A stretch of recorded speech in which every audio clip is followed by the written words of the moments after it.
I'm Programs Manager for RECONCILE. It's based in Southern Sudan. I am involved in overseeing community-based trauma healing. After 21 years of war, many people had given up hope of ever being able to live one day without bombardment, without having to run away from their homes to hide in the swamps, without having to struggle for little relief food that would come into the country. Most organizations were focusing on peace building, peacemaking, but had not got to the depth of coming to help people to address the wounds of war that had caused the trauma. When somebody comes to the program that we offer at RECONCILE, we want to give them first storytelling skills. For those who have severe trauma who cannot tell their stories through words, they could use art, they could use playback theater where some listen to the stories and then reenact what happened, but in a way that brings healing.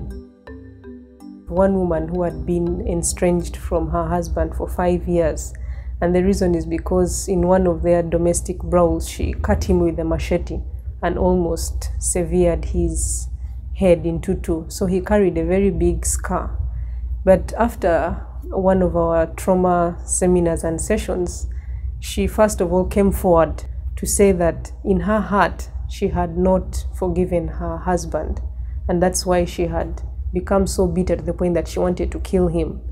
But after this meeting, she wanted to tell us that she was going to make reconciliation. And she spoke openly about the pains that she had and asked the husband to forgive her. And since they had been away for 5 years, the husband was quite shocked. He didn't think the wife would ever come forward to ask for forgiveness. And they had 7 children together. And because of this estrangement, the husband was not even supporting the children.